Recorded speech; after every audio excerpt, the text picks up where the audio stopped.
सुरुवातीला बघूयात डीजीसीएच्या विरोधामध्ये रोहित पवार चांगलेच आक्रमक झालेत त्या संदर्भातल्या टॉप 9 बातम्या। रोहित पवारांचा पोलिसांसोबत वाद, व्हीएसआर विरोधात गुन्हा दाखल करून घेण्यास मरीन ड्राईव्ह पोलिसांनी नकार दिल्यानं वाद झाला। रोहित पवार उद्या बारामती पोलीस ठाण्यामध्ये तक्रार दाखल करणार। वादानंतर रोहित पवार यांनी दिलेली तक्रार स्वीकारली। रोहित पवारांच्या तक्रारीवरती योग्य ती कारवाई करू, मुंबई पोलिसांची माहिती। अजितदादांच्या विमान अपघातानंतर डीजीसीएकडून पहिली कारवाई, 4 लेअरजेट विमानांच्या उड्डाणावरती बंदी, हवाई सुरक्षा नियमांचं पालन होत नाही, डीजीसीएकडून कारणे दाखवा नोटीस। डीजीसीएचा कारवाईचा फक्त दिखावा आहे, व्हीएसआरला वाचवण्याचा प्रयत्न। रोहित पवारांचा आरोप तर व्हीएसआरचा मालक मेंटेनन्समध्ये पैसे खातो, व्हीएसआरच्या सगळ्या विमानांवरती उड्डाण बंदी आली पाहिजे, व्हीएसआरच्या मालकालाही ताब्यात घ्या, डीजीसीएच्या संबंधित अधिकाधिक यावेळेस अधिकाऱ्यांसह एरो कंपनीवर देखील कारवाई करा, रोहित पवार यांची मागणी। 2 दिवसात पुन्हा पत्रकार परिषद घेणार, विमान अपघातासंदर्भात आणखी काही मुद्दे समोर आणणार, रोहित पवार यांची माहिती। व्हीएसआर कंपनीला क्लीन चिट देण्याचा पहिला प्रयत्न 28 जानेवारीला झाला। अपघाताच्या दिवशीच डीजीसीएनं व्हीएसआर कंपनीला क्लीन चिट देण्याचा प्रयत्न केला। रोहित पवारांचा गंभीर आरोप तर व्हीएसआर कंपनीला वाचवण्याचा प्रयत्न झाला, रोहित पवार आक्रमक। टीडीपीच्या नेत्याचे आणि व्हीएसआरचे आर्थिक संबंध आहेत, त्यामुळे हवाई वाहतूक मंत्री राममोहन नायडू यांना पदावर राहण्याचा अधिकार नाहीये, त्यांनी राजीनामा द्यावा, रोहित पवारांची भूमिका। अजित पवारांच्या विमान अपघाताचा मुद्दा राज्यातील खासदारांनी संसदेमध्ये मांडावा, रोहित पवारांची मागणी। लोकसभेमध्ये सुप्रिया सुळे, अमोल कोल्हे आवाज उठवतील, तर राज्यसभेमध्ये राऊतांनी आवाज उठवावा, यासाठी रोहित पवार यांनी संजय राऊतांची भेट घेतली। भाजप खासदारांकडून काही अपेक्षा नाहीयेत असाही टोला लगावला। डीजीसीएकडून विमान सुरक्षेसंदर्भात नवीन कठोर नियम जाहीर, देशातील सर्व चार्टर आणि खासगी विमान कंपन्यांसाठी नवीन झिरो टॉलरन्स पॉलिसी जाहीर, यापुढे व्यावसायिक हितांपेक्षा सुरक्षेला जास्त महत्त्व दिलं जाणार। राज्यसभा निवडणुकीसंदर्भात आता हालचालींना वेग आलेला आहे, त्या संदर्भातल्या टॉप 9 बातम्या बघूया। रेग्युलर चेकअपसाठी शरद पवार ब्रिज कँडी रुग्णालयामध्ये दाखल, सकाळीच पुण्यातील रुबी रुग्णालयातून पवारांना डिस्चार्ज देण्यात आलाय। शरद पवार यांच्या राज्यसभेसाठी हालचाली, जयंत पाटील, शशिकांत शिंदे ठाकरेंची भेट घेतील, मवियाच्या आमदारांची विधान भवनामध्ये बैठक होण्याचीही शक्यता आहे। शरद पवार राज्यसभेवर जावेत अशी सर्वांची इच्छा आहे। संजय राऊत, अनिल देसाई यांना पवारांच्या उमेदवारीबाबत विनंती केली आहे, तर जयंत पाटील उद्धव ठाकरेंसोबत चर्चा करणार, सुप्रिया सुळेंची माहिती।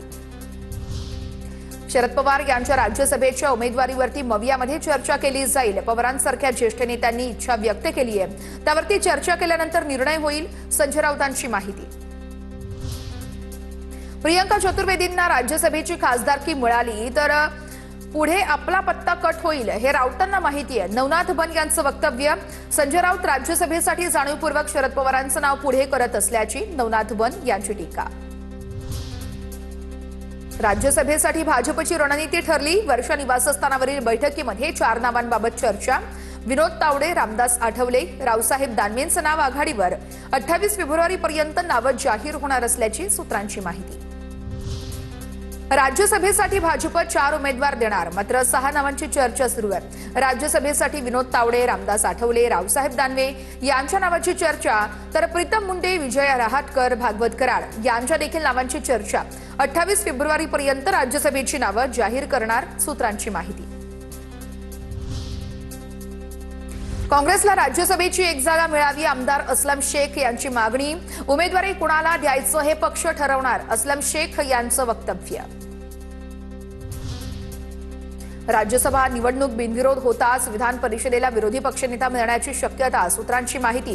काँग्रेसच्या सतेज पाटील यांच्या नावावरती शिक्कामोर्तब होण्याची शक्यता, भाजपची विरोधी पक्षनेते पदासंदर्भात नवीन खेळी, तर मे महिन्यामध्ये विधान परिषदेच्या 9 जागा रिक्त होणार, यामध्ये भाजपच्या 4, काँग्रेस, शिवसेना, एनसीपी, शरद पवार यांच्या राष्ट्रवादीची प्रत्येकी 1 जागा रिक्त होणार।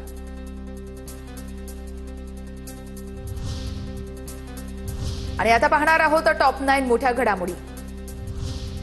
धनंजय मुंडे यांच्या आमदारकी विरोधात दाखल याचिकेवरती पुढील सुनावणी 6 मार्च रोजी होणार असून आतापर्यंत अर्धी सुनावणी पूर्ण झाली आहे। येत्या 6 तारखेपासून पुराव्यासह मुख्य सुनावणी सुरू होणार आहे। कायदेशीर लढा सुरू असून आमदारकी रद्द होईल, करुणा शर्मा यांची माहिती। पुण्याच्या वाहतूक कोंडीमध्ये राष्ट्रवादीच्या रुपाली ठोंबरे पाटलांचा वाडा। ठोंबरे पाटलांच्या नातेवाईकामुळे सदाशिव पेठेमध्ये कोंडी, जाब विचारणाऱ्यांसोबतच रुपाली ठोंबरेंची वाचाबाची। अंबादास दानवे यांनी माहिती न घेता आरोप केले आहेत। खासदार संदीपान भुमरे यांनी आरोप फेटाळले आहेत। दानवेंनी जे आरोप केले होते ते भुमरेंनी आरोप फेटाळले आहेत। 174 गट क्रमांकच नाहीये। हिबानामा झालाच तेव्हा जन्म झाला नसल्याचं चालकांनाही सांगितलेलं आहे। भुमरेंचा दावा आहे तर बदनामी प्रकरणी अब्रू नुकसानीचा दावा करणार भुमरेंनी केलं स्पष्ट। सावकाराच्या कर्जामुळे राज्यातील 19 शेतकऱ्यांनी किडन्या विकल्या। चंद्रपूर, सोलापूर आणि अहिल्यानगरमधील घटना।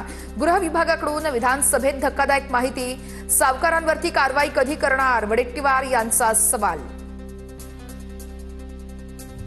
तर मंत्री पंकज भोयर यांनी 19 शेतकऱ्यांचा दावा फेटाळलेला आहे। एका शेतकऱ्यानं किडनी विकली तर महाराष्ट्रातील 2 शेतकऱ्यांनी किडनी दान केल्याचा भोयर यांची सभागृहात माहिती। मुंबईमध्ये फळांवरती उंदीर मारण्याचं औषध, मालाडच्या फळ विक्रेत्याचा जीवघेणा प्रताप समोर।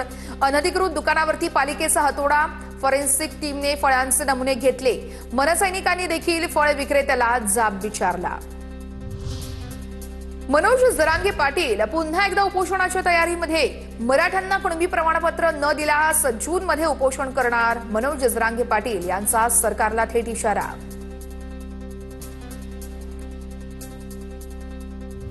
बारामती विधानसभेची पोटनिवडणूक सुनेत्रा पवार लढवणार। राष्ट्रवादी काँग्रेस पक्षाच्या कोअर कमिटीच्या बैठकीत निर्णयावरती एकमत। राष्ट्रवादीच्या राष्ट्रीय अध्यक्षपदाच्या निवडीसाठी उद्या वरळी डोम या ठिकाणी राष्ट्रीय कार्यकारिणीची बैठक होणार। तर बारामती पोटनिवडणूक बिनविरोध होईल, खासदार सुप्रिया सुळे यांचं मोठं वक्तव्य। मंत्री नरहरी झिरवाळ यांच्या मतदारसंघात एसीबीची कारवाई। नाशिकच्या रासे गावातील सरपंच पत्नी आणि पतीला 50,000ची लाच घेताना रंगेहात पकडलं।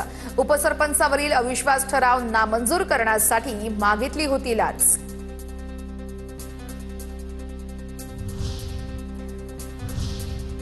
आणि आता अधिवेशनासंदर्भात टॉप 9 घडामोडी बघूयात। राज्यात दररोज सरासरी 3 शेतकरी आत्महत्या करत असल्याची माहिती। विधानसभेच्या प्रश्नोत्तरांमधून धक्कादायक वास्तव समोर। 2009 ते 2025 या दरम्यान 2,783 शेतकऱ्यांनी आत्महत्या केल्याची नोंद आहे। 2025 या वर्षातच सर्वाधिक म्हणजेच 200 शेतकऱ्यांनी जीवन संपवलंय। सर्वाधिक आत्महत्या पश्चिम महाराष्ट्र, विदर्भ आणि मराठवाडा या भागात झालेल्या आहेत। सभागृहामध्ये दावोस दौऱ्यावर आता अनिल परब आणि उदय सामंत यांच्यामध्ये जुंपली। दावोस दौऱ्याला घेऊन जाणाऱ्यांना क्रेडिट मिळत नाही, अनिल परब यांची प्रतिक्रिया। तर आम्ही यांना दावोसला नेत नाही म्हणून जळफळाट होतोय, सामंतांचा परबांना टोला। दावोसमधील करारामुळे किती गुंतवणूक आली आहे, जयंत पाटील यांचा सवाल। सरकारने गुंतवणूक आणि रोजगार निर्मितीची श्वेतपत्रिका काढावी, जयंत पाटील यांची सरकारकडे मागणी। विधानसभा अध्यक्ष राहुल नार्वेकरांची रोजगार हमी योजना आणि आदिवासी घरकुल पैसे मिळत नसल्यावरून नाराजी व्यक्त। वारंवार पैसे उपलब्ध नाहीत असं सांगणं अयोग्य असल्याचंही वक्तव्य। यासह केंद्र सरकारकडून पैसे मिळवणं ही राज्य शासनाची जबाबदारी असल्याचंही विधान। राज्यपालांच्या अभिभाषणावरती बोलताना विजय वडेट्टीवार यांची जीभ घसरली। रुग्णवाहिका दुरुस्तीच्या मुद्द्यावरती बोलताना वडेट्टीवार यांची जीभ घसरली।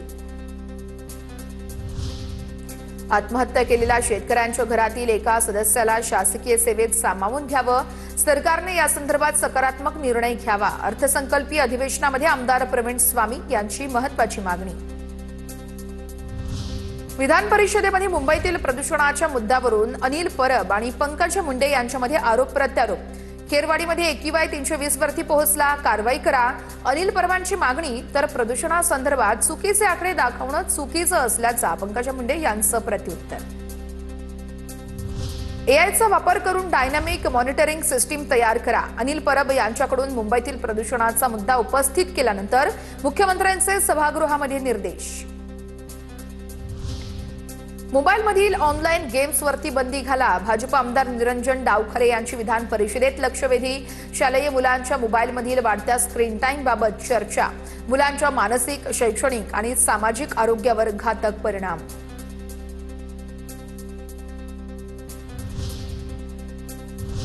आणि यानंतर मनपा घडामोडी पाहणार आहोत न्यूज टॉप 9 मध्ये. मुंबई महापालिकेचा 80,952 कोटींचा अर्थसंकल्प सादर. गेल्या वर्षीच्या तुलनेमध्ये 6,525 कोटींचा वाढीव अर्थसंकल्प. विविध प्रकल्पांसाठी महापालिका आणखी 36,623 कोटी रुपयांची ठेवी मोडण्याच्या तयारीमध्ये. 36,000 कोटी रुपये कुठे खर्च करणार याची श्वेतपत्रिका द्या. बीएमसीच्या विरोधी पक्षनेत्या किशोरी पेडणेकरांची मागणी. आम्ही 91,000 कोटींच्या ठेवी ठेवूनही विकास केला. पेडणेकरांचा टोला. शिवसेनेकडून 2 स्वीकृत नगरसेवकांची नावं अंतिम. शिवसेना आमदार प्रकाश सुर्वे यांचे पुत्र राज सुर्वे आणि भांडूपचे कार्यकर्ते उमेश माने यांचं नाव अंतिम. उमेश माने माजी नगरसेवक, बाजार समिती, शिक्षण समितीसाठीही त्यांनी केलंय काम. नाशिकमध्ये स्थायी समिती सभापती पदाच्या निवडणुकीचा सस्पेन्स कायम. राष्ट्रवादीच्या मुकेश शहाणेंची माघार नाहीच. सुनील तटकरेंसोबत चर्चा केल्यानंतर शहाणे निवडणूक लढण्यावरती ठाम. छत्रपती संभाजीनगरमध्ये महापालिकेच्या स्थायी समिती आणि विशेष समित्यांच्या सदस्य निवडीसाठी 5 मार्चला विशेष सभा होणार. महापालिकेतील संख्याबळानुसार भाजपचे 8, एमआयएमचे 5, शिंदेच्या सेनेचे 2 आणि ठाकरेंच्या शिवसेनेचा 1 सदस्य निवडला जाणार. कल्याण डोंबिवली महापालिका स्थायी समिती सभापती पदावरती दिग्गजांची नजर आहे. महापौर निवडीनंतर आता शिवसेना भाजपमध्ये चुरस. स्थायी समिती सभापती पदी आता वर्णी लागण्यासाठी नगरसेवकांची वरिष्ठांकडे धाव. मीरा भाईंदर महापालिकेच्या स्थायी समिती सभापतीसाठी 4 मार्चला निवडणूक होणार. पालिकेमध्ये 95 पैकी 78 नगरसेवक असल्यानं स्थायी समितीत देखील भाजपचं वर्चस्व असणार. आमदार मेहतांच्या मर्जीतले हसमुख गेहलोत यांची वर्णी लागण्याची शक्यता. एशियाटिक सोसायटीची बहुचर्चित निवडणूक 14 मार्च रोजी होण्याची शक्यता. व्यवस्थापन समितीच्या ईमेलमध्ये शक्यता वर्तवण्यात आली आहे. 4 महिन्यांपूर्वी निवडणूक अनिश्चित कालावधीसाठी पुढे ढकलण्यात आली होती. नंदनवन निवासस्थानावरील शिंदे तटकरेंमध्ये बैठक संपली. रायगड जिल्हा परिषदेतील सत्ता स्थापनेसंदर्भात शिंदे आणि सुनील तटकरेंमध्ये बैठक पार पडली. रायगड जिल्हा परिषदेतील सत्ता स्थापनेचा तिढा सुटणार का याकडे सर्वांचं लक्ष.